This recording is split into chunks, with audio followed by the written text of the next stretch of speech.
Bom, gente, hoje a gente tem aqui a conferência do mês do lápis.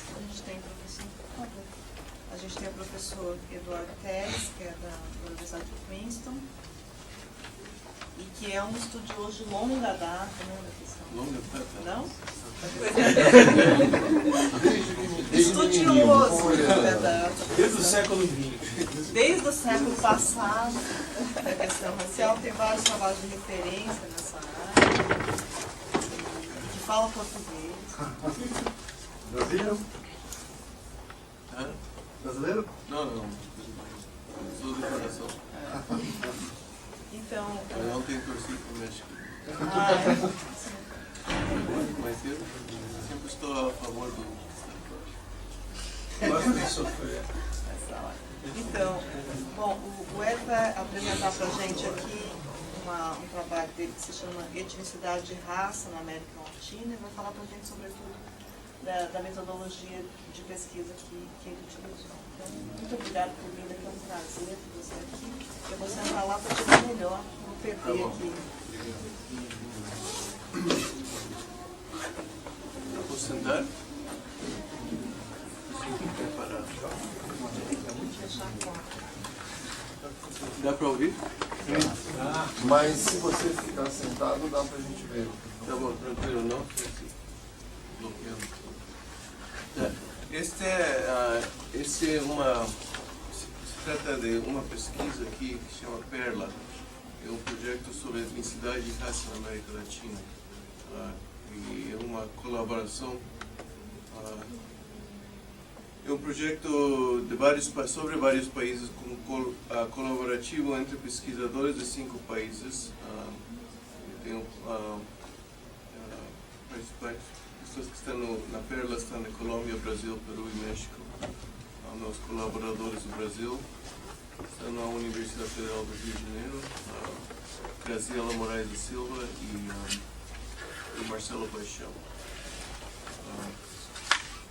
E o trabalho é multidisciplinário, tem pessoas que são sociólogos, antropólogos, economistas e linguistas e um historiador. E um trabalho baseado em surveys, em português surveys, né? Representativos dos países, dos quatro países, desenhados e analisados pela equipe de Perla. Tem 2 estágios e eu vou usar dados dos 2 estágios. O primeiro estágio é o módulo étnico no Barômetro das Américas em 8 a 23 países.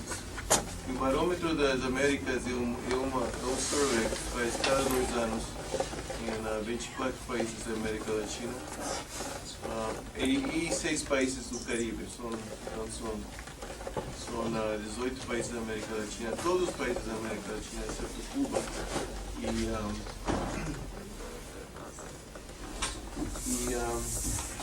E se faz em 6 países do Caribe de fala inglês e francês. E surveys, e depois o segundo estágio, eu digo 8 a 23 países, porque tem um módulo étnico que consiste em mais ou menos 10 itens, em 8 países, e tem 2 ou 3 itens em todos os países. E vou usar os surveys Perla, como o Barômetro das Américas. Nós participamos em 2010 do Barômetro das Américas com o módulo étnico. Nos deixaram inseridos, são muito poucas perguntas, então fizemos umas pesquisas em profundidade desses 4 países. Então, o enfoque que eu vou dar um enfoque hoje é sobre um trabalho que estou fazendo com René Flores e Fernando Urrea. René Flores é um mexicano que está em Princeton como estudante de graduação, e Fernando Urrea é um professor da Universidade del Valle, em Colômbia, que eu acho que ele estava aqui, alguns de vocês conhecem. E o título do trabalho é Por que a cor da pele é melhor determinante de anos de escolaridade, ou que é a ideia de que é identidade étnico-racial na América Latina. E eu explico isso. Mas trabalhar com o conceito de pigmentocracia. E o conceito de pigmentocracia, eu acho que é um bom termo de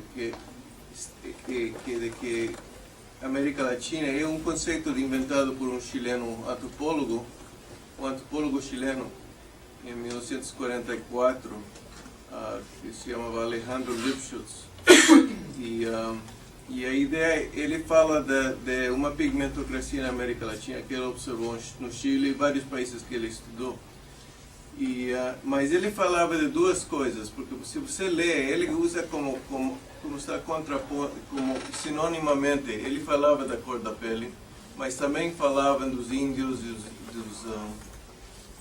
os negros, e como os mulatos e os mestiços estivessem no meio e os brancos estivessem nas posições mais altas, mas ele usava a cor da pele. Então vou usar os dois indicadores e realmente como coisas separadas, e aí você vai ver.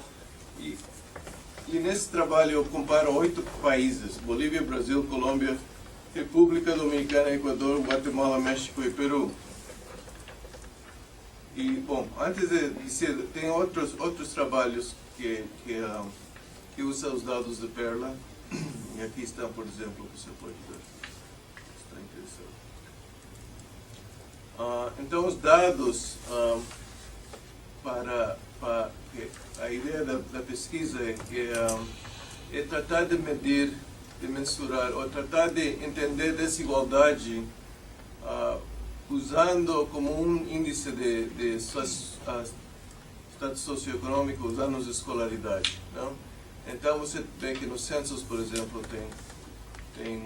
pergunta quantos, se você terminou primária, secundária, etc. Em todos os países, e depois pergunta que nível desse nível escolar você está. E assim se replicou essa pergunta nos surveys da Perla, não? Surveys do Barômetro das Américas e Perla. E depois vou ver como é correlacionado anos de escolaridade com dois variáveis principais, que chamo variável independente principal. Uma é a autoidentidade segundo categorias etnorraciais do censo, e outra é a cor da pele. E depois tem variáveis de controle, e eu mostro isso no final, uma análise multivariada de ocupação dos pais, idade, sexo, tamanho da comunidade e região. Mas primeiro vou me enfocar nessas variáveis independentes principais, e vou mostrar correlações com os dados com anos de escolaridade. Bom, então por isso, porque estou enfocando na questão metodológica. Então tem amostras desses surveys que se fizeram, os surveys todos são nacionalmente representativos, então cada pessoa, então tem 1.500 pessoas, entre 1.500 e 3.000 pessoas nas amostras do Barômetro das Américas, e essas amostras representam a população em geral, mas como são amostras relativamente pequenas, não são censos, tem uma margem de erro de entre 2% e 3,5%. Então varia entre os países o tamanho da amostra que se fizeram. Aqui no Brasil, quem faz cada país tem uma companhia de survey que faz a pesquisa. E no Brasil tem uma unidade de pesquisa na Universidade de Brasília, encabeçado por Lúcio Renaud, do Departamento de Ciência Política. Tá? E cada país, bom, os países pequenos às vezes muitos usam, por exemplo, a companhia francesa Ipsos ou um bocado de uma ou dois usam o Gallup, mas a maioria, a metade tem suas próprias. Por exemplo, os 4 países que nós usamos tem companhias de pesquisa bastante sofisticadas. E logo tem as amostras do Survey de Perla que usamos, que as nacionais, que são amostras nacionais. O Brasil só tem 1000 casos, mas no Brasil combinamos a Survey de Perla com a Survey do Barômetro das Américas e Colômbia também. E México e Peru. Bom, nesses casos combinamos a maioria dos casos. Aí depois tem sobre amostras que nós fizemos em Perla que não são. Under. No sobre. É under? No over. Sobre espanhol. Ah, Como é em português? não, it's okay. Sobre, it's ok? Tá bem? Ok.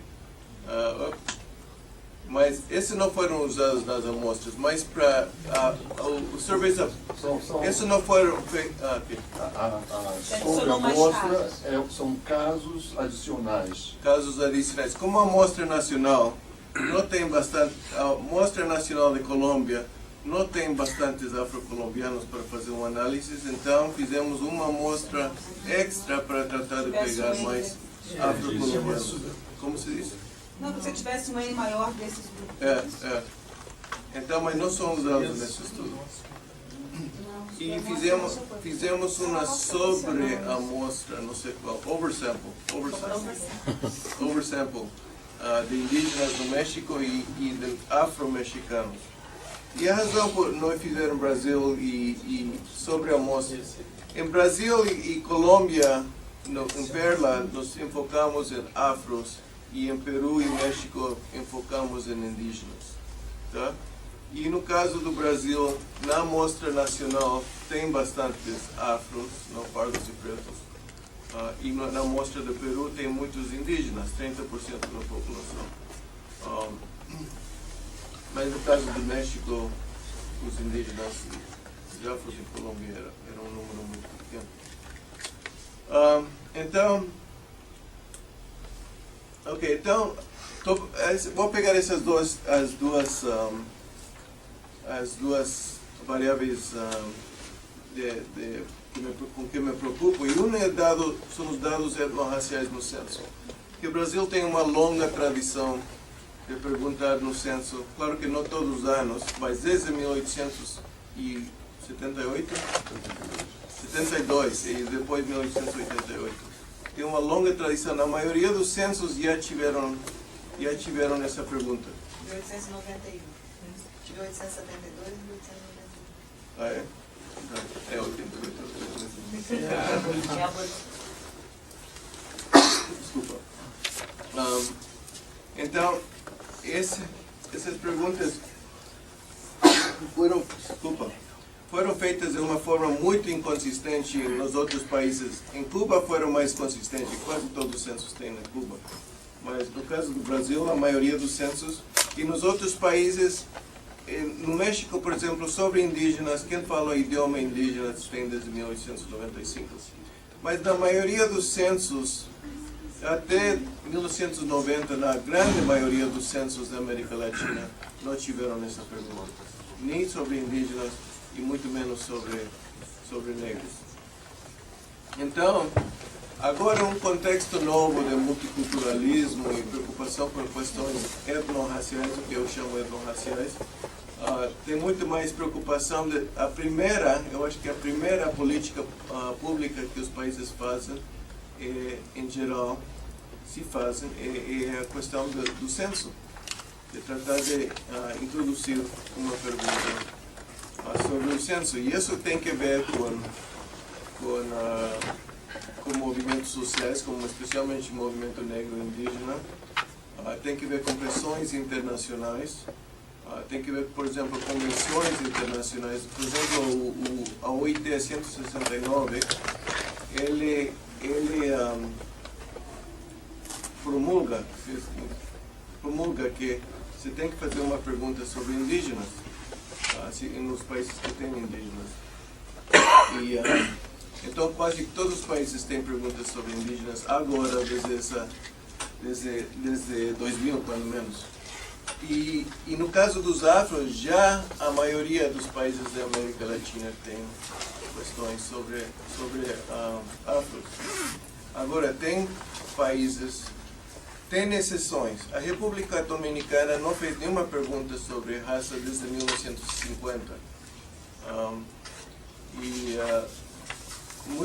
Peru também tem feito inconsistentemente, a última foi em 1980 e poucos. Mas está planejando fazer para o próximo censo em 2016. Mas tem muita variação internacional. Mas quais são as... Então, vou mostrar que a maneira de que são feitas essas perguntas e as categorias que usam varia muito de país a país.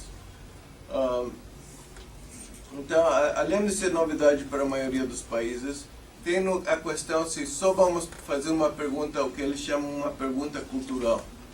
Não? E muitos se resistem a perguntar sobre raça. Então, por isso, todas as perguntas sobre indígenas, a maioria resistiu a fazer a pergunta sobre raça, e muitos ainda resistem a fazer a pergunta sobre raça. E a outra debate que tem, por exemplo, no CELAD tem esse debate, o Banco Interamericano um pouco, é a pergunta se vai usar consciência ou rasgos físicos, ou idioma, algum outro indicador, não? Então, especialmente dentro da comunidade indígena, tem essa preocupação. No caso do Equador exemplar, que quem se define como indígena... Bom, primeiro a pergunta, o standard, o padrão internacional de que as pessoas se auto-identificam. Você não pode, já considerar um direito humano que as pessoas se auto-identificam, não? Até 1950, 60, as pessoas indicavam o que eles achavam que a pessoa era étnico-racialmente. Mas agora a pergunta que você mas como você se considera? E no caso dos afros, tem um debate que está ocorrendo aí, por exemplo, e de novo, o caso do Equador, tratando de usar, e o CELAD, eu acho que o CELAD, de muitas maneiras, eles pensam, não querem usar raça só, exceto se vão usar a ideia esta de auto-identificação e se identificam com um background cultural afro. Para quem não sabe, o CELAD é Centro Latino-Americano de Demografia. Parte das Nações Unidas, em Santiago do Chile. E então tem outros aspectos que também estão sendo discutidos dentro do CELAD, por exemplo, que tanto se usa a mídia, que tanto o Estado paga para o uso daquela mídia para criar conscientização e para que as pessoas realmente, nós pensamos como que raça e etnia é uma construção social, mas tem uma ideia, a maneira que é falado é muito essencialista, não? Como que as pessoas nascem de uma raça ou uma etnia. E CELAD compartilha um pouco isso. Mesmo que dizem que é uma construção social, mas na verdade tratam de dizer, bom, as pessoas se identificar como eles são, ou como eles são conscientes, como eles se sentem. Mas vamos usar a mídia, e no caso do Equador, a Argentina está fazendo a mesma coisa, fizeram grandes campanhas de mídia para que as pessoas se identifiquem racialmente e que é indígena, por exemplo. No caso do Brasil e Colômbia tiveram, no caso dos afros, não deixa a sua cor passar em branco. Lembra dessa campanha que teve aqui no Brasil? Teve uma coisa parecida em Colômbia para os afros. Yeah. No caso, outro caso exemplar, em Colômbia, em 1993, a pergunta do censo era, por sua cultura, você é indígena ou afro-colombiano? por sua cultura. Aí pegou 2,5% da população colombiana era considerada afro, mas isso era muitas pessoas. Você considera afro-colombiano raizal ou palenqueiro, e isso deixou por fora muitas pessoas, negros urbanos, não? A próxima vez, depois de muito debate em Colômbia, incluíram na parte por sua cultura ou por seus rasgos físicos, e aí subiu a porcentagem a mais de 11%. Então isso tem grandes consequências a pergunta que você usa. Bom, aqui estão umas perguntas e categorias dos 8 países que eu vou usar meu análise.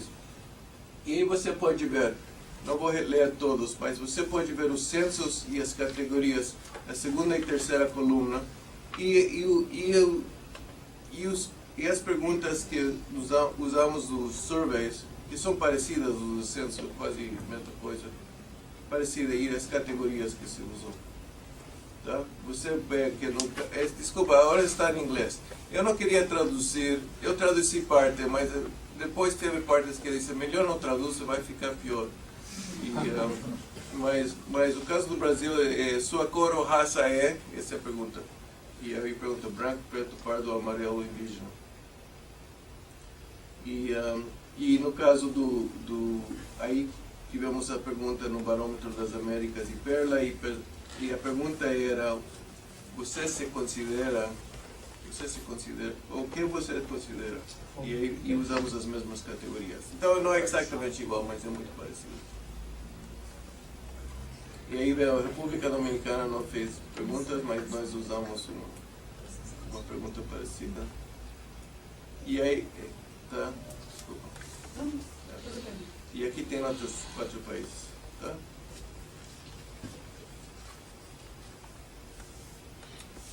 E aí você, por exemplo, vê que no caso dos indígenas, às vezes se anuncia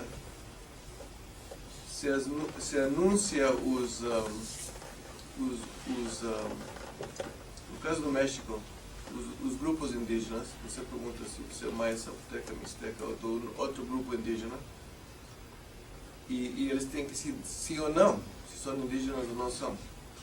No caso de Brasil e Colômbia, você pergunta sua cor ou raça é, ou segundo a cultura, pueblo ou rasgos físicos, você se considera indígena, e a categoria é indígena. Você vê no caso de Bolívia no caso da Bolívia aqui, pergunta você quechua, aymara, guarani, chiquitano, morênio ou outro nativo. Então aí você tem as diferentes categorias. E também no caso equatoriano usam indígenas, e Guatemala tem 22 grupos indígenas. E Peru vão perguntar, mais provável que vão perguntar quechua, aymara e alguns outros grupos. Mas outra coisa que é diferente é que só Brasil e Equador, eu acho que só Brasil e Equador usam a palavra mestiça e branca, talvez um outro país. Mas no caso de Colômbia, não perguntam só, por exemplo, em muitos países, não perguntam se você é branco ou mestiço ou mulato, alguns mulato, alguns não mulato. Então a categoria de referência, você não tem branco ou mestiço, mas tem todos os outros. E aí tem todos os outros que não estão indicados no censo. Então, tudo bem. Então, meu ponto aqui é, você vê a correlação destas categorias com os anos de escolaridade. Por exemplo, no caso do Brasil, na amostra que nós fizemos, os brancos têm quase 8 anos de escolaridade, os pardos têm 6,7, alguma coisa assim, os pretos têm 7,7 e tem 7. É uma amostra, então tem essas barrinhas são a margem de erro. Então o número, você pode ter certeza que o número verdadeiro cai dentro dessas margens, não? Mas aí, então, por exemplo, não vai ter, no caso do Brasil, em nossa amostra pequena, não pode ter segurança que as diferenças são estatisticamente significativas. Mas se você vê, por exemplo, mas tem umas coisas muito raras com essa coisa, e você vê inconsistências. Por exemplo, na República Dominicana, olha, os mais educados são os mulatos.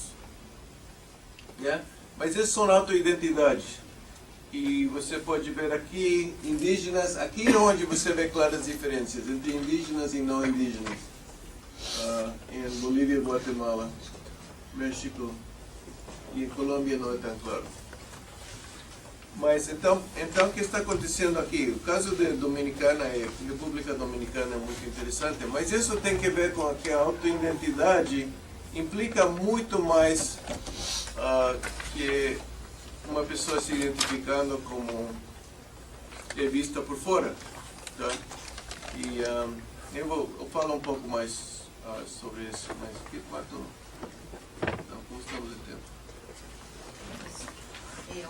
Tá. Quanto não me diz 5 minutos, então posso relaxar um pouco. Então, o que está acontecendo? Então, por exemplo, essa coisa de quem é mulato na República Dominicana. A República Dominicana é um caso muito interessante. Eu falei um pouco sobre isso, um pouco sobre essas categorias de identidade na classe de Antônio Sérgio. Mas a República Dominicana, por exemplo, agora tem a República Dominicana é um caso interessante. É uma ilha pequena, é compartilhada com o Haiti. Então tem histórias muito pertas e sempre o outro era para o dominicano, o negro era o haitiano.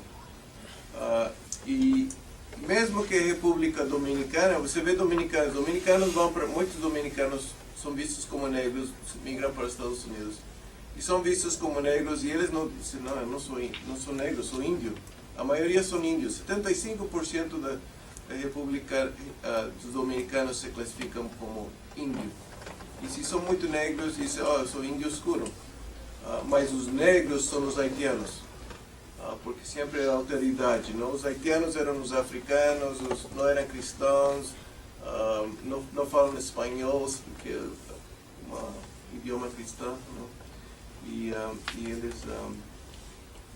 Então essa alteridade era muito importante. Só que agora tem um movimento que algumas pessoas estão começando a dar conta, não se deram conta antes que tinha uma ancestralidade africana, mas na narrativa nacionalista de construção do país, a República Dominicana era um país cristão, branco e taíno.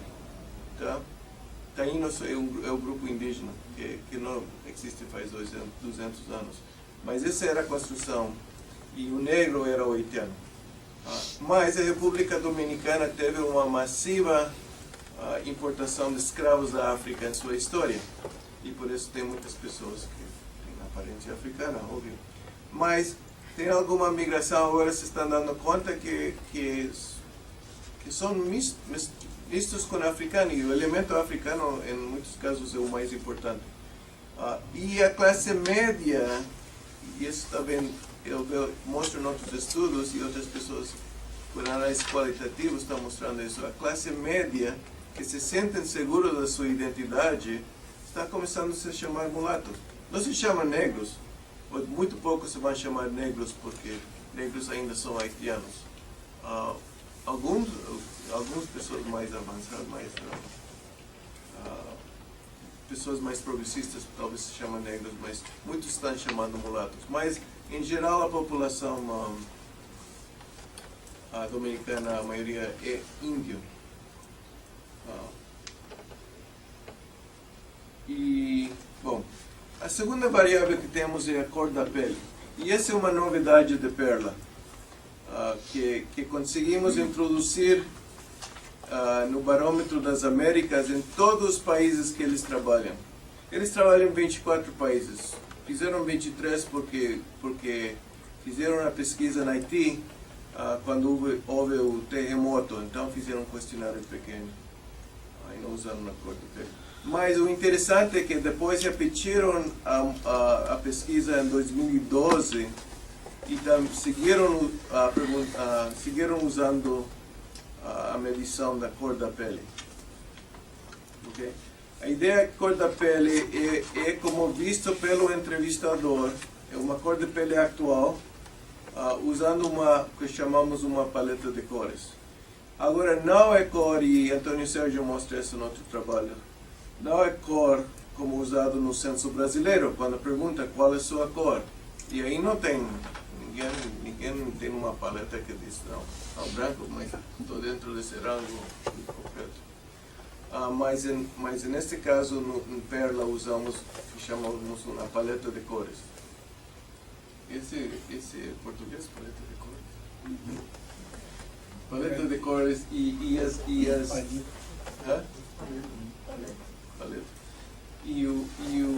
Agora não está bem reproduzido isso aqui, porque sempre o projetor um pouco diferente. Este é melhor que o E branqueza, né? Mais pretinho. com mais 140. Teve muito pouca gente. Teve muita pouca gente nesse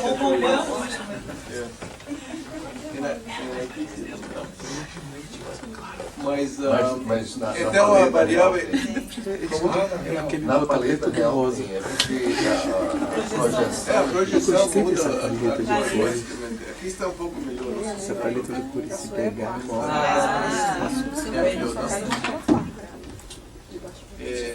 mas ele é muito mais escuro. Então varia de 1 a 11. 11 sendo mais claro, e não é aí, parece branco, mas é cor de rosa. É mais como o 2 aí, na verdade. E vai a 11. 11 é o mais escuro. Okay. Então qual é a justificativa? Sempre tem que dar uma justificativa, porque algumas pessoas se escandalizam. Como você mediu a cor da pele? Não? Como se fosse... se éramos, como se chama, cranólogos de Lambrosio.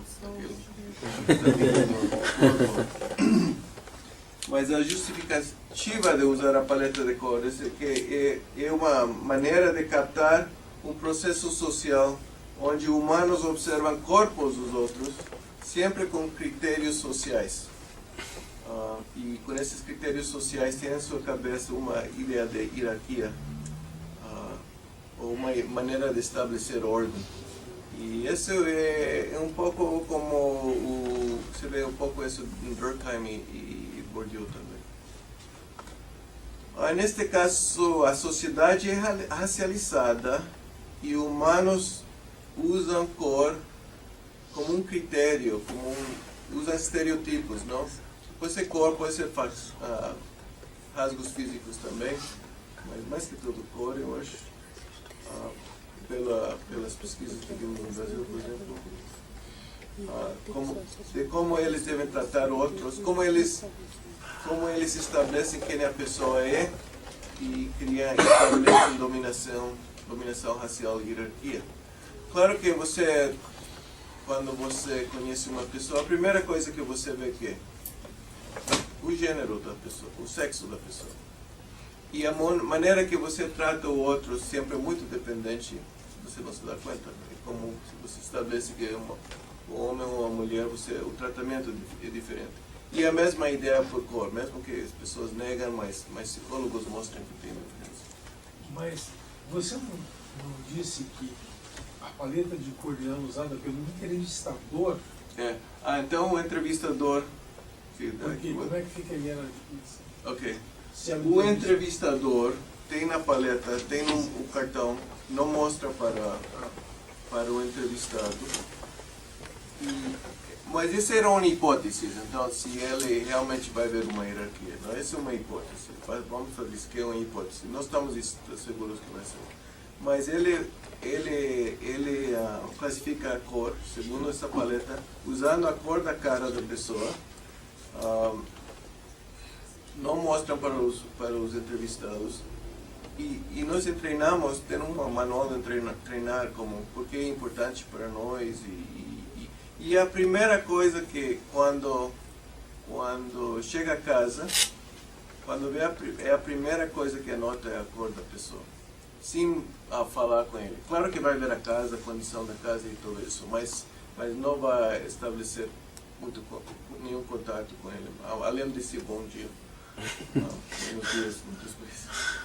E essa ideia de paleta, algo parecido, é usado em algumas enquetes nos Estados Unidos, só que é usado não como contínuo de claro a escuro em América Latina, como usamos, mas é usado quando fazem pesquisas de latinos e de negros nos Estados Unidos. Então, fazendo a mesma correlação com anos de escolaridade e a paleta, achamos uma hierarquia muito mais clara, uma desigualdade muito mais clara. Então, a identidade é sesgada por outras questões e não necessariamente reflete como a pessoa é vista por outros, ou neste caso, a cor da pessoa. E você vê a hierarquia que fica muito claro, de claro ou escuro. Então, essa ideia da pigmentocracia é realmente confirmada quando se usa um indicador como cor da pele. E em uns países mais que os outros. No Brasil não é tanto, mas são diferenças, tem diferenças claras. Mas o lugar, por exemplo, que é muito claro é Guatemala. E onde as pessoas mais escuras têm 5 anos e meio de educação, comparado com as pessoas mais claras que têm mais de 10 anos de educação, de escolaridade. A Bolívia também. Bolívia também, é. Então tem países que tem... No caso do Brasil é significativa a diferença. É significativa, em todos os países é significativa. Mas não. O mais claro é Guatemala e depois Bolívia. Mas no caso do Peru, a margem de erro é muito grande, né? Não é tão significativa. Não é tanto. Tem um embola. Agora eu não tenho... Essas diferenças nacionais não tem uma explicação muito clara ainda, mas é para poder começar. E como te disse, estava feito isso em todos os países, menos Haiti, que é o parâmetro das Américas, pesquisou. E aqui você consegue ver isso lá atrás, tá? E aí você pode ver, por exemplo, em todos os países aqui. E esse fica bem claro na maioria dos países, mas não em todos os casos. Agora é mais assim no Brasil, e é bem, você vê, especialmente no caso do Guatemala e Bolívia, está bem assim. Mas no caso do Panamá, por exemplo, não segue a pigmentocracia. No caso do Panamá é muito interessante, os mais escuros têm basicamente o mesmo nível, quase o mesmo nível que os brancos, que os mais claros. Panamá é um caso excepcional. Panamá e os negros são, a maioria dos negros são os antillanos que vieram do Caribe para trabalhar no canal do Panamá. E isso já tem 3, 4 gerações que eles estão vindo, mas eles ficaram na zona perto do canal. Então são a região mais rica de Panamá. Isso teria que ser controlar a região migrante ainda. Tem essa diferença. Mas nos países do Caribe que não falam espanhol, tem diferenças, claro, mas não são tão grandes como por exemplo, a República Dominicana ou os outros países hispanos. Desculpa, só pensar, e o caso lá da Costa Rica?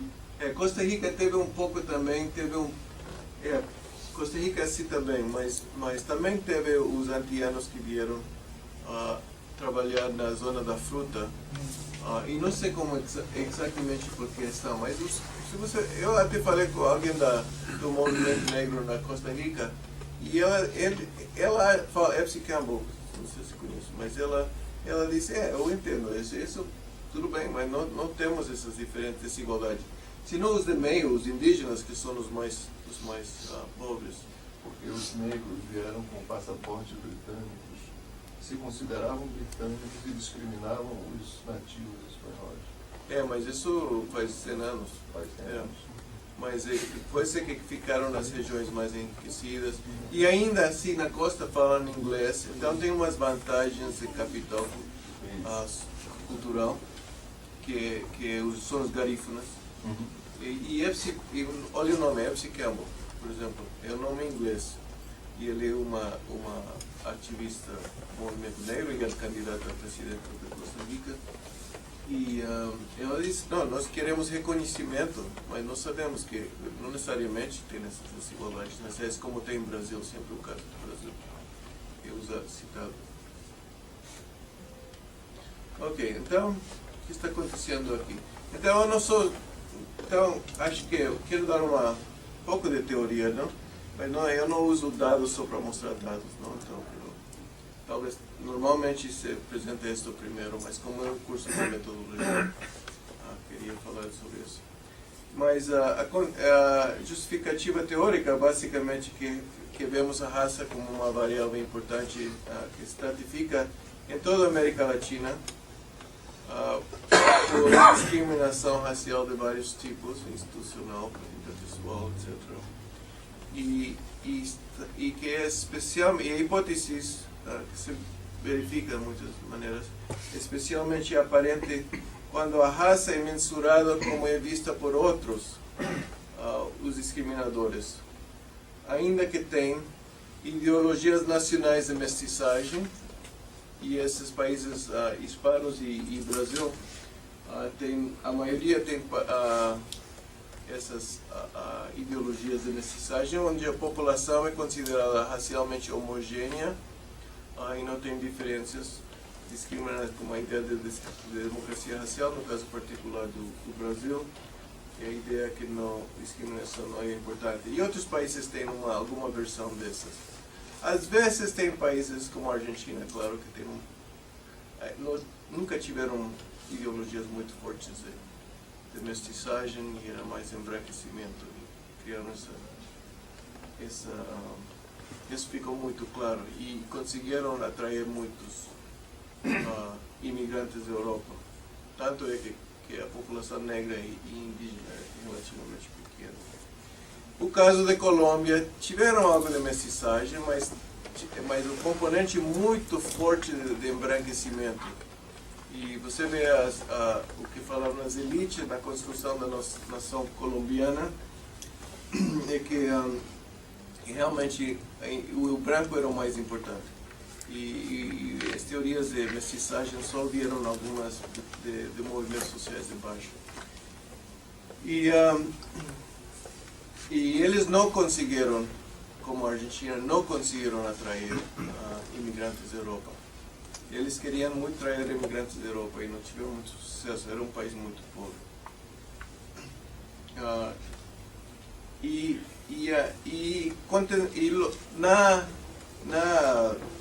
Claro que está mudando isso, mas no México ainda tem algo disso. As assertions, contentions, como se diz em português?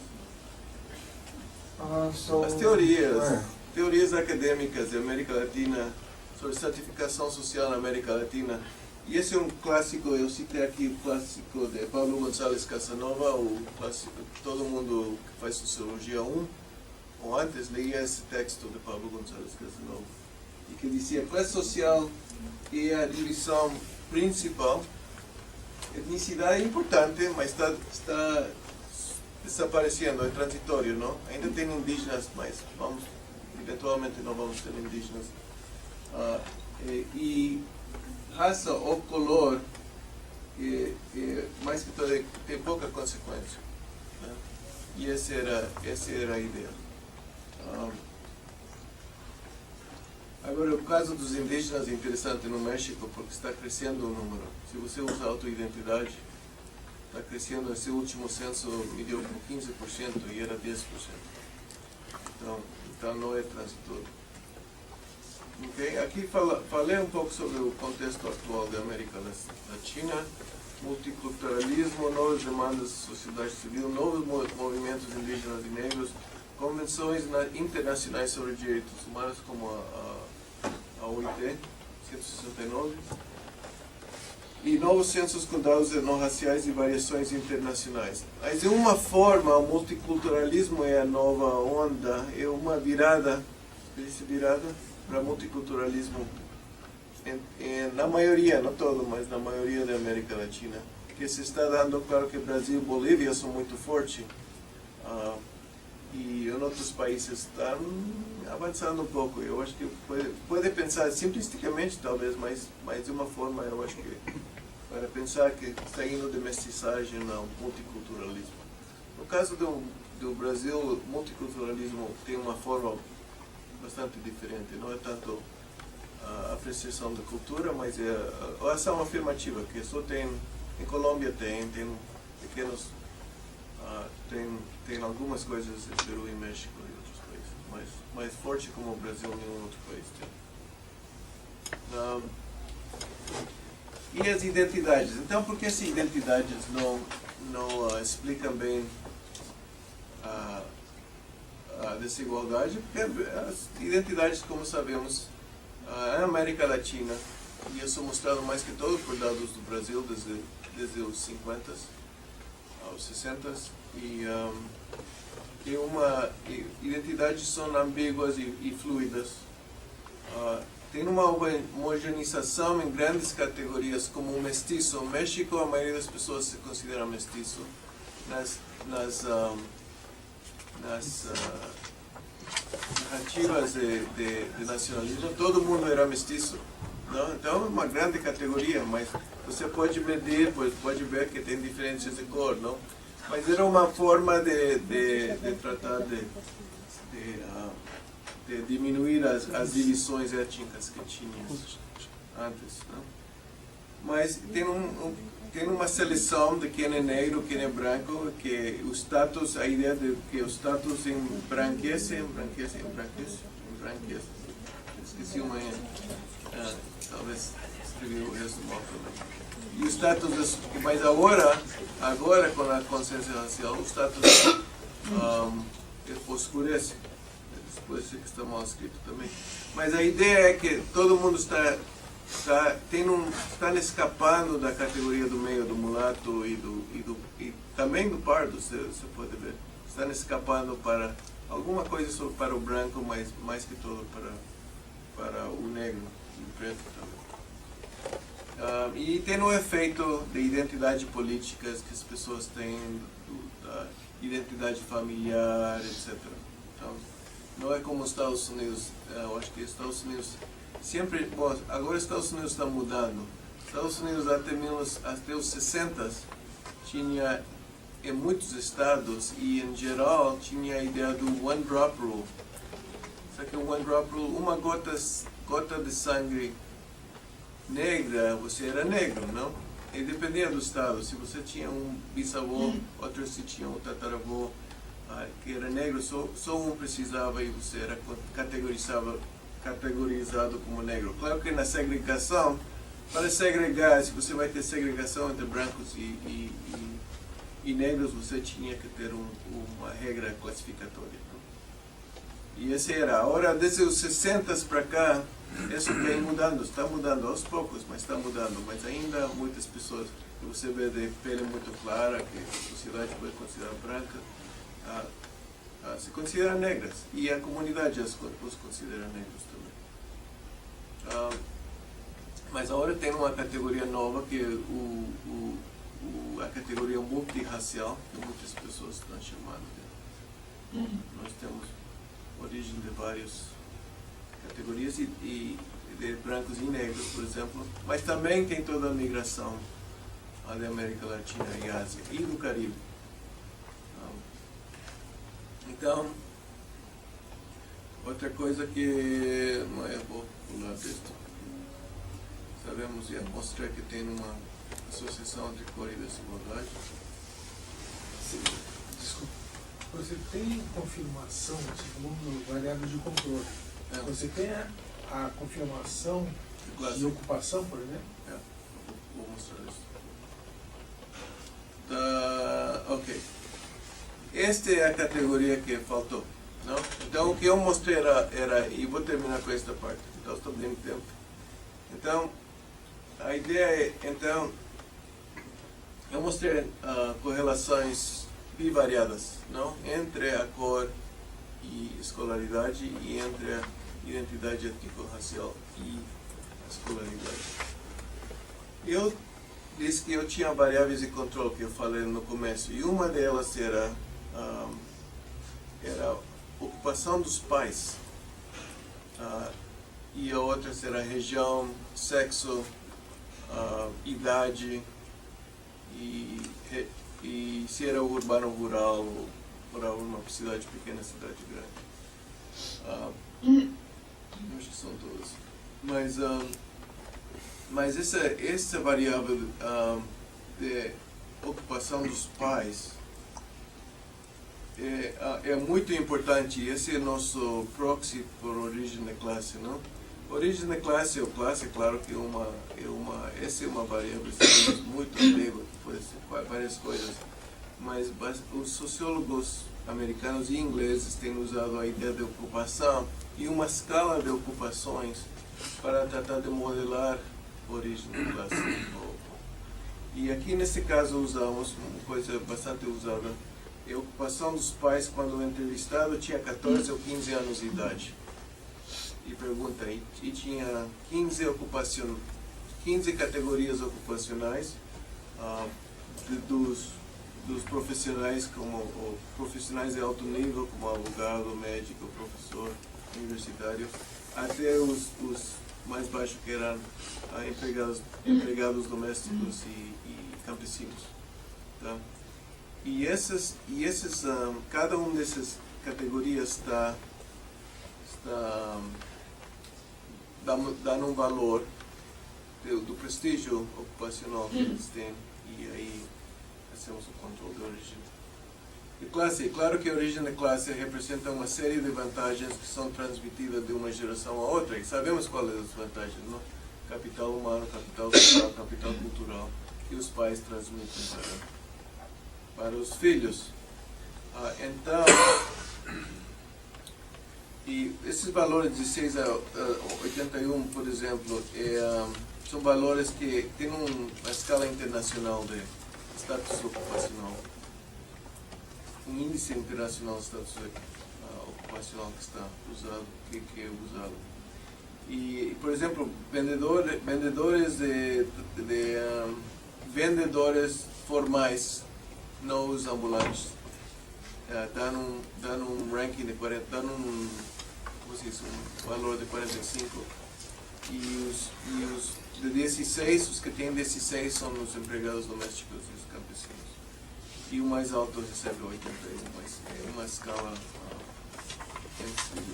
internacionalmente, e achamos que claro que isso pode variar um pouco de cada país, mas que às vezes é baseado na renda e escolaridade dos lugares. Esse é o outro campo. Mas então a preocupação era se estes indicadores de raça se mantêm, especialmente o indicador da cor da pele, se mantém mesmo depois que você controla por cor. Por cada país. Por origem de classe. Por classe, desculpa, por origem de classe. E aqui está a análise de regressão, e não vou entrar nesses detalhes. Bom, vou mostrar isso.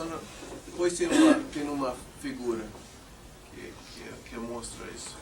Mas tem 3 modelos aqui. E isso eu acho que é interessante, esse trabalho é importante também, porque usamos as categorias do censo de cada país, não usamos qualquer categoria. De uma forma, o melhor seria usar as categorias nativas que cada país usa, não? Agora um antropólogo vai dizer, não, cada comunidade tem suas categorias nativas, mas não fizemos isso. Mas são basicamente categorias nativas do Estado-nação, não? Então podemos dizer isso que entre meio.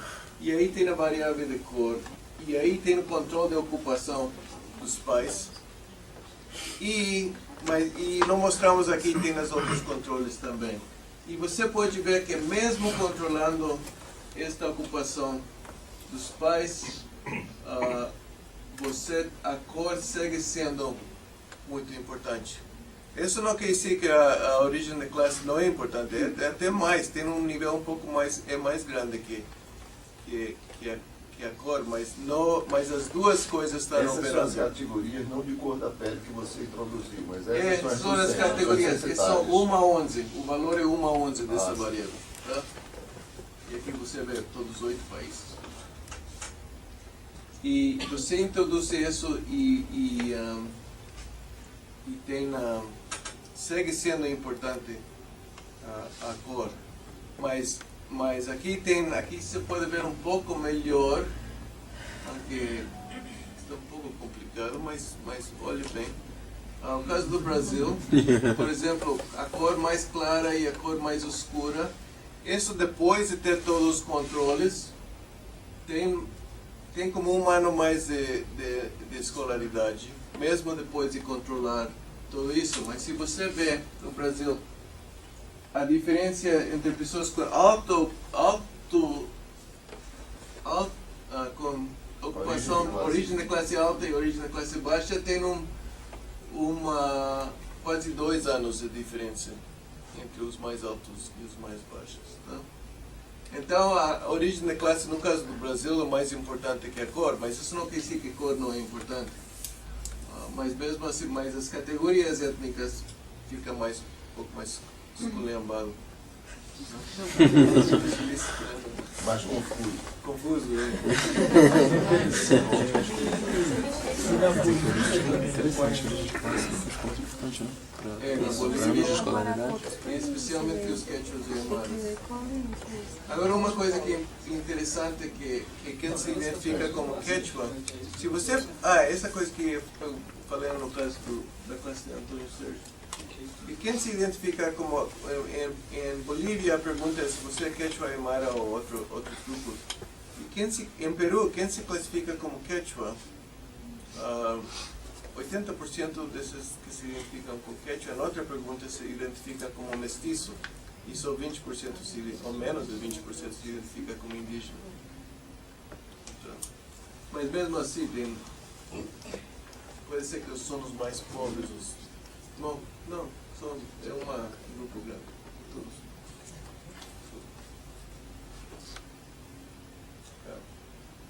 Deixa eu mostrar o outro. Tá, então, você estava esperando para você dizer isso? Sim. E as conclusões? Que basicamente o que eu já tinha falado, que a identidade etnorracial inconsistentemente determina a desigualdade, e a cor é mais forte, mais consistente. Os indígenas são os mais pobres, segundo essas categorias etnorraciais, e que a pigmentocracia descreve bem a América Latina, quando menos 8 dos 19 países, onde, mas usando a categoria de cor da pele menos que os índices etnorraciais. Então, a fé que muitas pessoas têm em que as categorias etnorraciais vão mostrar a desigualdade, eu acho que eu não teria tanta fé. No caso do Brasil, eu acho que é exceção, talvez outros países, mas o Brasil claramente mostra. Mas em alguns países como Peru, essas diferenças não são tão claras. E finalmente, só para terminar aqui, as origens de classe são importantes, mas também a cor junto. E que a origem de classe também reflete desvantagens raciais acumuladas de outras gerações. Então a cor está medindo, quando você controla por origem de classe, está medindo a desvantagem de cor nesta geração. Obrigada.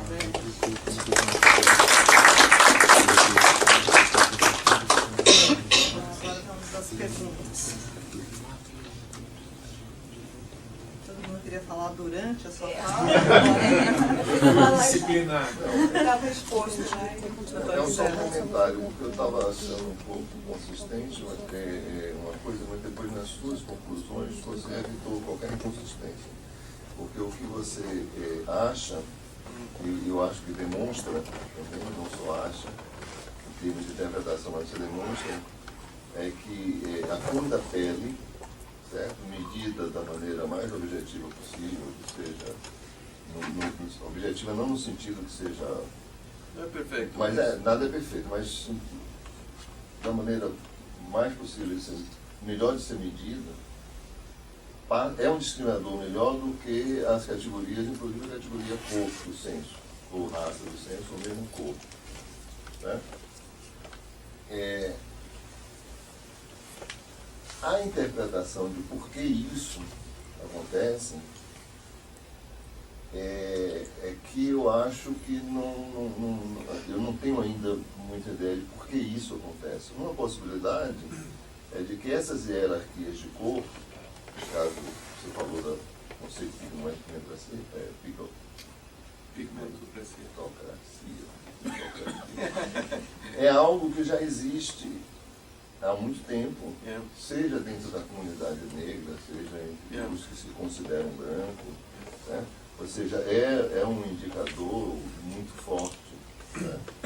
Mais forte do que outros traços raciais, né? Os traços físicos, né? Em todos os lugares, né? Quer dizer, algumas vezes na sua fala você estava atribuindo isso ao fato de ser devido à classificação pelos outros. Isso é que não me convenceu. Certo? Porque para que isso fosse verdade, seria preciso que você comparasse também agora de um outro modo com a paleta sendo entregue à pessoa para a pessoa se classificar. Eu diria que realmente o valor da cor da pele tem aumentado e aumenta cada vez mais à medida que essas categorias ficam mais ambíguas na luta de classificação mesmo, o prestígio, etc. Então, eu acho que sim, é um achado, mas minha reserva é o seguinte: eu não atribuiria simplesmente ao fato de ser por ser classificação pelo outro. Certo? Talvez seja nos dois casos, tanto da autoclassificação por cor da pele ou na classificação não é por classificação do outro, mas é uma maneira de ver o outro, coisa que é inconsciente. Sim, mas o que não me convence é o seguinte, quer dizer, eu acho que os seus dados não podem demonstrar que também a percepção, a autopercepção de cor, não de categoria, mas de cor na paleta, não desse o mesmo resultado, um resultado muito próximo.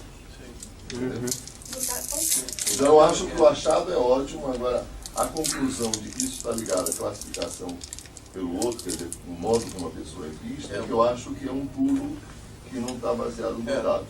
E não necessariamente a diferença que achamos aqui é discriminação também.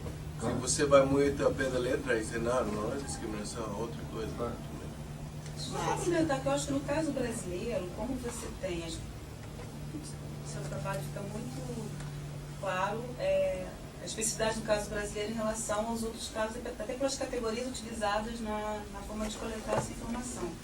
E eu acho que no caso brasileiro, como a gente usa categorias de cor, né, acho que seria possível fazer aproximar, né, a classificação do entrevistado com essa paleta mais fácil do que nos outros países, porque nos outros países tem categorias étnicas, né, que é o caso que a gente não tem, já no indígena, né, que a gente poderia considerar uma categoria étnica no Brasil. Acho que se você trabalhar com preto e pardo, acho que é possível checar isso nessa coisa que o Antônio Sérgio está falando. Porque preto e pardo no Brasil já é uma paleta de cor, é só isso. Deixa eu só dar a palavra para as pessoas que já estão inscritas. Irene. Na verdade, para complementar a pergunta do Antônio Sérgio, eu sei que no PETLA existe várias formas de classificação, inclusive a heteroclassificação a partir das categorias tradicionais do censo, etc., tal, que não seja paleta. Vocês tentaram testar, em vez de tentar testar com a categoria do censo autoclassificada, como fica essa comparação com, por exemplo, a categoria do censo por heteroclassificação? Tem esse tipo de análise também? Bom, nós temos essa pergunta. Não, eu sei, mas assim, como vocês compararam agora, no estudo aqui você comparou a autoclassificação segundo as categorias do censo e a paleta. Sim. Você tentou testar a paleta e outro sistema de heteroclassificação para ver se... Sim. Como fica? Sim, fizemos assim, não lembro exatamente. Mas era mais perto a paleta, isso eu lembro. E era o caso do Brasil e México, eu acho que vimos. Mas esse não fizemos bem na análise, mas isso é verdade. Não, era por tentar complementar o que a Antônia Sérgio está falando. Era mais perto. Brasil. Mas só para... Bom, tudo bem, vai. O que eu pensaria um pouco, teria que pensar um pouco, classificação dos outros e como classificar nas categorias. O que eu queria dizer talvez era uma maneira que as pessoas veem a cor e não classificam pela cor, mas tem a cor na psicologia da pessoa. Pode ser que classificam essa pessoa como negra e essa pessoa como negra, mas a pessoa mais escura dentro da psicologia é visto como mais negro, talvez, mais maltratado. Eu estou entendendo. O Brasil responde. Não, é o seguinte, aquela sua última observação de que talvez as diferenças de ocupação decorram disso, do fato dos pais, né, enfim, você ter diferenças raciais acumuladas ao longo do tempo. Sim. Eu pensei que, não sei se você continua a pesquisa, que talvez fosse interessante acrescentar uma variável de controle na tua pesquisa, indagando, por exemplo, para o entrevistado, se o pai e a mãe deles eram mais ou menos claros que ele mesmo. Porque você, na verdade, não sabe, na tua indagação, se o pai ou a mãe do entrevistado era mais ou menos claro que ele. Mas importa isso mas a ideia é que mas o peso porque é você que elimina o problema da, digamos, você está medindo qual é o peso da ocupação, qual é o peso da cor, não é isso? A última observação de que talvez a cor seja mais importante porque a ocupação decorre eventualmente das diferenças de cor, isso talvez pudesse ser vamos dizer, refinada a observação se você indagasse a cor do pai ou da mãe entrevistados. Mas será não mais estou ou menos... tentando entender por que isso seria importante. Porque, digamos, você tem um diferencial por ocupação e diferencial por cor. Só que você não sabe de onde vem essa... Porque você diz, olha, talvez o diferencial de ocupação, de classe, de origem de classe, se deva à cor. Portanto, você não sabe qual é a relação entre classe e cor. Não é isso? Mas eu estava testando, a ideia era testar uma hipótese, mas testar a hipótese como Gonçalves Casanova, e você sabe que no Brasil tiveram muitas pessoas assim também, a ideia de que não se vê cor, não? E é classe. Então, se você usa classe, se reproduz classe. É que fica indeterminada a última observação, vamos dizer, introduz um elemento de indeterminação que, vamos dizer, se a gente observar pura e simplesmente cor e ocupação, a gente vê diferenças. Ok, talvez mais classe que cor. Mas aí você diz, bom, mas as diferenças de classe podem ser de cor. Então fica indeterminado. Então estou sugerindo que talvez você acrescente uma outra questão para saber o... Gustavo. Primeiro mais um diálogo aqui com o Antônio Sérgio, porque eu entendi a questão desse olhar do outro, não no momento da medição. Acho que a tentativa da paleta é introduzir uma objetividade, vamos dizer, nessa classificação, né? E a questão do olhar do outro está por trás como pressuposto da teoria da pigmentocracia. E não porque o pesquisador está classificando. De qualquer forma, me veio uma questão correlata a isso, que é se houve algum controle, porque pode, quero crer, até prova em contrário, pode haver um efeito, sim, da classificação do entrevistador. E, portanto, se houve, que tipo de controle foi feito, ou pode ter sido feito sobre isso? Esse outro controle que não apresentei aqui. Fizeram não um controle perfeito, mas fizemos um controle pelo cor do entrevistador. Como que ele se autoclassificava diante da paleta? Como o supervisor classificou cada entrevistador.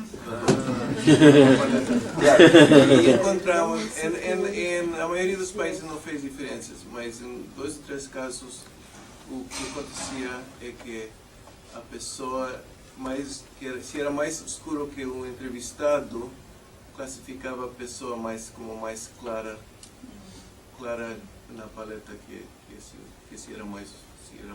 se entrevistadores eram mais claros. Pessoas mais claras classificavam os claros, por exemplo, como era alguma coisa relacional, não? Quando tinha diferença entre quando era mais escuro, entrevistadores classificavam o entrevistado mais claramente que quando outros entrevistadores. Eu perguntei isso porque me veio também a experiência de um server em que eu trabalhei, em que o que estava em questão não era a classificação em si, mas sim a percepção de discriminação e manifestação de preconceito indireto. Então, nós usamos não havia uma paleta, mas havia uma escala que dizia assim: ao final da entrevista, os entrevistadores deviam anotar, pela observação deles, se pelo tom da pele, né, da pessoa entrevistada, eles eram muito mais escuros, um pouco mais escuros, mesmo tom, um pouco mais claro e muito mais claro. E deu um efeito de menos manifestações, tanto explícitas como indiretas, de preconceito, quando o pesquisador era mais escuro. Mas foi algo... Agora, isso não era uma observação assim, né, sem uso de paleta, só para... porque mostra que o efeito pesquisador sempre tem, né, um efeito no resultado, que não era que exatamente a questão. Eu fiz a questão que eu estava querendo diferenciar duas coisas que eu acho que são diferentes, analiticamente diferentes. Uma é se a cor da pele, mais do que as categorias, seja de cor, seja de raça, seja de raciais, medem melhor as desigualdades, certo? Se correlacionam melhor com a desigualdade, que eu acho que sim, está demonstrado, né? Essa questão é independente de quem classifica por cor. É isso que eu estou querendo dizer. A minha hipótese seria essa, que pode haver contaminação, claro, mas, apesar de tudo, a descoberta é de que cor da pele, como um dos elementos de classificação racial, discrimina melhor efeitos de desigualdade. Você pega escolaridade, renda e tal. Eu estou falando isso porque como é o nome dele? Costa Ribeiro, Antônio Carlos. Por isso que eu Costa Ribeiro, porque eu sempre troco primeiro o nome dele. Mas ele introduziu também uma pergunta, não foi uma paleta, mas uma pergunta de cor de pele, né? Na pesquisa que vocês fizeram, é isso? Então, além das categorias censitárias, que a gente sabe que são, né, cor de pele é importante, mas cor é mais do que cor de pele, tudo bem, sabe disso. Mas ele introduziu a pergunta sobre cor de pele, qual é a cor de sua pele. E ele chegou ao mesmo resultado, discrimina muito melhor, e você vê muito melhor a desigualdade racial quando você usa a variável cor de pele do que a variável cor ou raça. Nós fizemos uma análise para o México, publicamos René Flores e vimos, estamos vendo um outro artigo, que usou uns dados que eram de outra encuesta, e fez essa pergunta: qual é a sua cor de pele? E tem 3 categorias no México que são muito comuns: güero, que são claros, moreno claro e moreno escuro. E as pessoas sempre classificavam sem nenhuma paleta ou nada. E nós dissemos, agora temos a paleta, são melhores dados, então vamos ver se os análises se verificam. Mas fizemos 2 tipos de análise, vamos ver se tem e mostramos que tem. Ele achou também que tem uma diferença com cor de pele. Mas o problema dele era que as pessoas... Tinha muitas pessoas que se chamavam de güeros, que na paleta eram morenos claros, mas eram pessoas, mas desproporcionadamente pessoas de mais educação, de mais alto nível mais status socioeconômico. Então as pessoas se autoclassificavam de uma forma mais clara. Era o dinheiro embranquece, não? Então esse era o problema de autoidentificação. tem na palestra. Não, eu só ia também a perguntar uma coisa. Você comparou com o gênero? Desigualdade de... É um controle que fizemos. É claro que Não, é que eu queria, saber se a desigualdade de cor é maior ou menor do que a de gênero. Não, a desigualdade de gênero na América Latina, com exceção dos países indígenas, as mulheres estão melhor que os homens. Mas nos países indígenas não. Não, aí é o contrário. Aí é o contrário. A escolaridade. Gustavo. Então, aí é só para entender as escolhas, né? Se a variável dependente foi aí anos de estudo, né? E depois na conclusão isso aparece como uma proxy de status social, né? E a variável de controle dos pais foi ocupação como proxy de origem de classe. Minha dúvida é uma coisa, enfim, prosaica, mas por que não escolaridade dos pais e escolar? Ou ocupação e ocupação? Por que esse cruzamento entre ocupação e escola? Porque nos dados os dados de Perla podemos fazer isso. Os surveys de Perla, que são os 4 países. E isso podemos fazer ainda. Mas nos outros dados só conseguimos introduzir.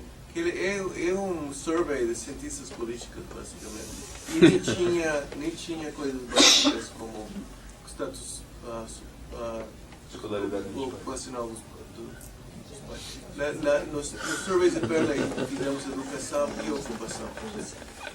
E as categorias ocupacionais eram muito bem usadas.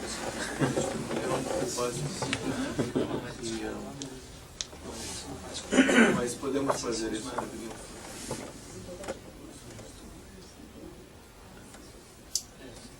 E os estudantes não? Tem uma curiosidade em relação à cor amarela.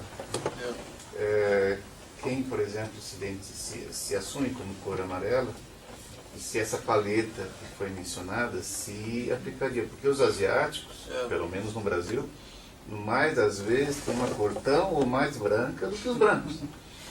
Mas a questão é interessante porque nas últimas tabelas que apareceu, mostrou os asiáticos com uma escolaridade maior do que os brancos.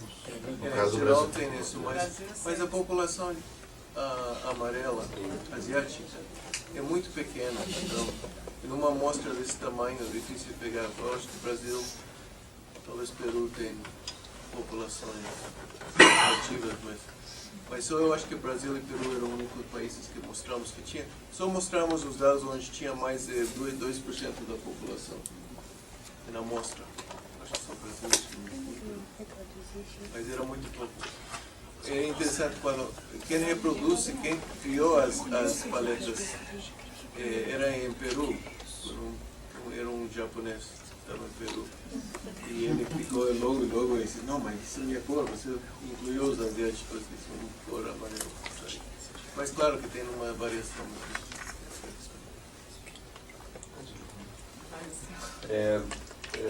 Também, como se chegou a 11 tons e a partir do momento que os resultados são resumidos a 2 ou 3 categorias, vocês avaliam que em outros estudos futuros essas 11 podem ser reduzidas ou não seria bom?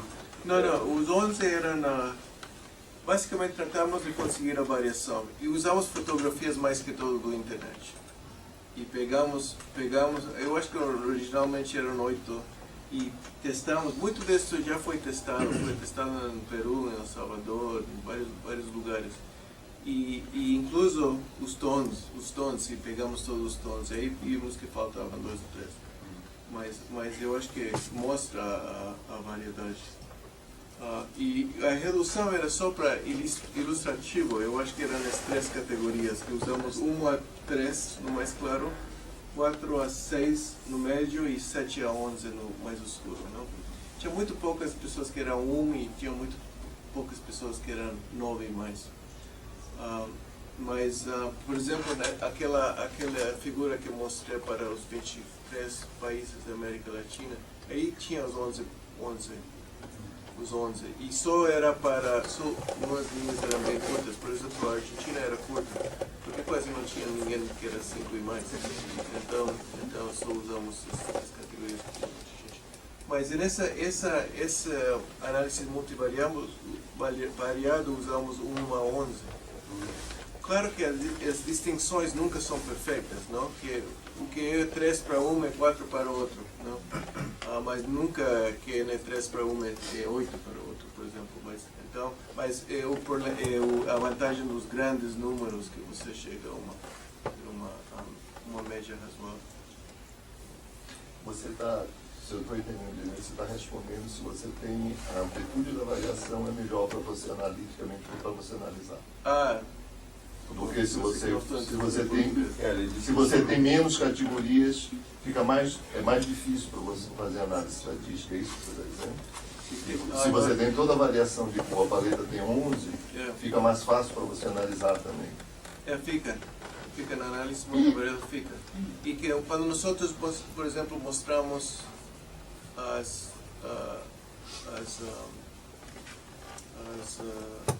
status socioeconômico e a cor e mostramos aqueles dados de claros e escuros, na análise multivariado usamos uma desviação standard mais 1 e menos 1 nos dois casos. Então estavam os mais escuros eram mais 1 standard deviation e mesmo a ocupação fizemos isso para fazer uma coisa comparativa. Mas não sei se entendeu. Sim. Desculpa, meu português está um pouco ferrujado. Ótimo. Mais alguém? Até eu tenho uma pergunta que é para mais geral, que tem a ver mais com relacionando essa, na verdade, a descoberta da pesquisa com a questão das políticas públicas de ações afirmativas no Brasil.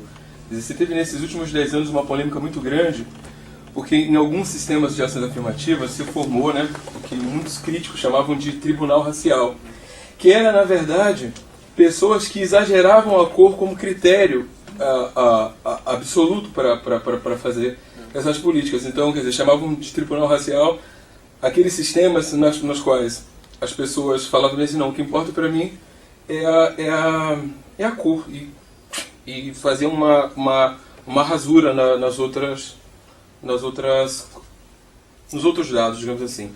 Como é que você avalia que um dado de cor se o dado de cor de pele ele é o que mais está descrevendo, digamos assim, a desigualdade? Como é que como que uma política pública poderia acioná-lo? Quer dizer, você acha que isso é uma descoberta que se limita a uma metodologia de pesquisa, ou você acha que uma política pública pode utilizar esse tipo de instrumento quando quer combater desigualdade?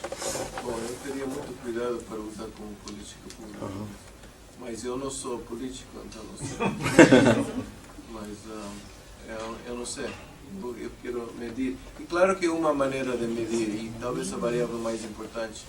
Mas eu tenho visto trabalhos de psicólogos tratando de... Mas trabalham com 10 pessoas, e medem nariz, e olho, e tudo isso. Mas, vamos dizer, de forma geral, vamos dizer assim, a pesquisa, eu acho que ela confirma, pelo menos a literatura, ao menos que eu conheço, assim, a clássica brasileira, sobre diferenças sociais.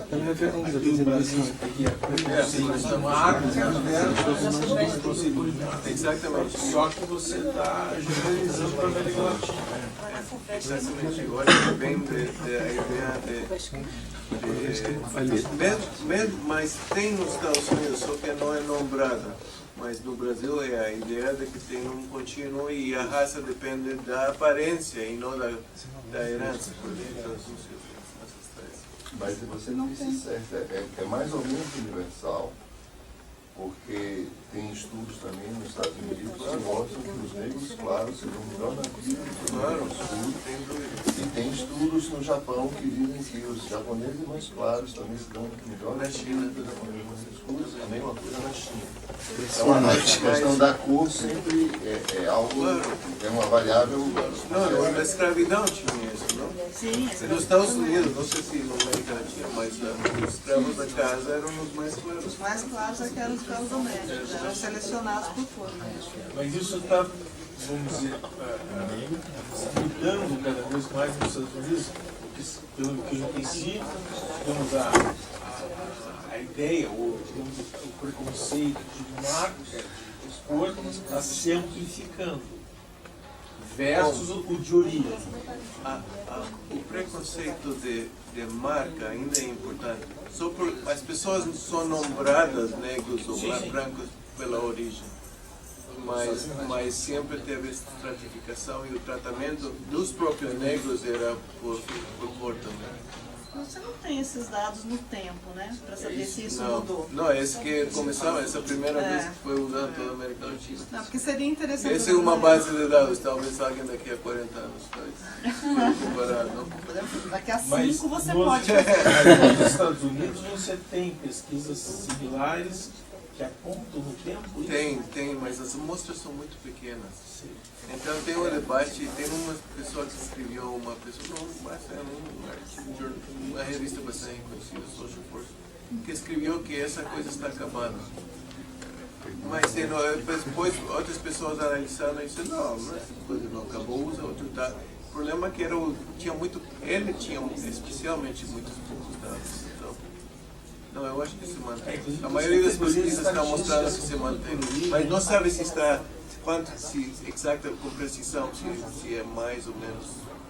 Mas nós Mas sabemos isso. nos Estados Unidos eu acho que de fato é muito difícil, porque as categorias usuais, até oficiais, elas são por origem, né? O que às vezes ocasionava muitos problemas em relação ao brasileiro. Eu para matricular os Porque meus você filhos na não- escola, Se é escrevia lá latino, brasileiro. você teria que ter uma aparência morena, cabelos negros, lisos, etc. Então, como aqui a gente tem, vamos dizer, todas as cores, é meio complicado de categorizar. E também tem uma construção da nação que era diferente. Um país miscigenado, o país moreno, todos eram morenos, exceto aqueles alemães, mas todos eram morenos, e como o México, todos são mestiços.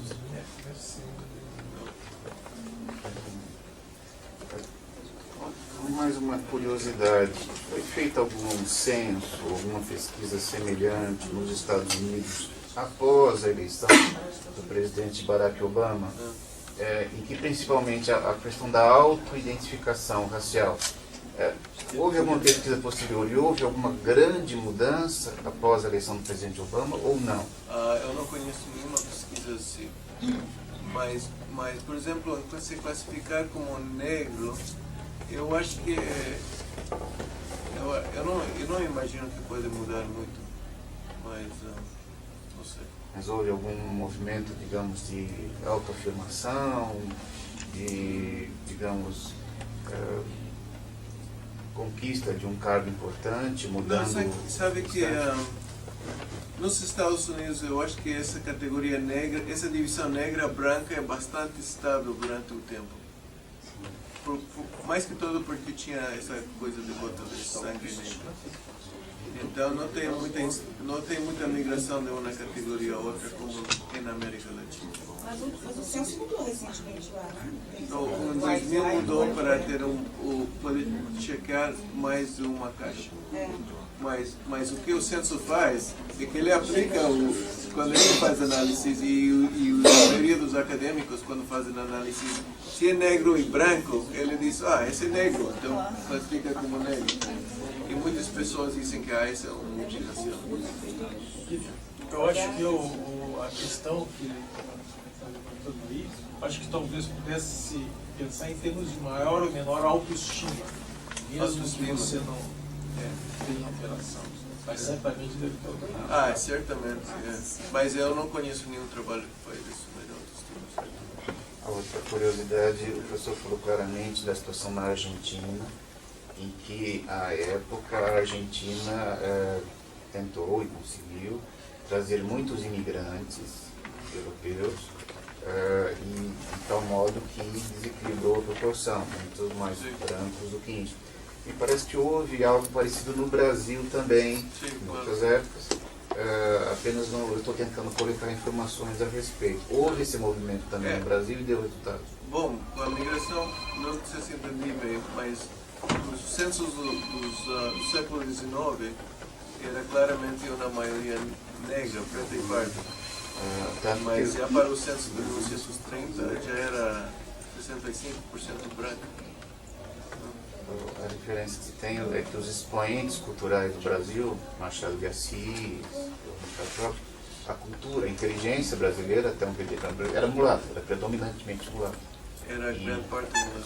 E houve uma vontade, digamos, política de trazer imigrantes brancos para, evitando, inclusive, por exemplo, expectativas de revoltas, revoluções negras, enfim, que teriam ocorrido em alguns lugares na América Central. E tinha uma ideologia de embranquecimento também. E as ideias científicas do tempo era que se você tinha muito negro indígena na população, você ia ter um status, não ia desenvolver como esse país que tinha raça. Mais alguém? Muito obrigada, então foi ótimo.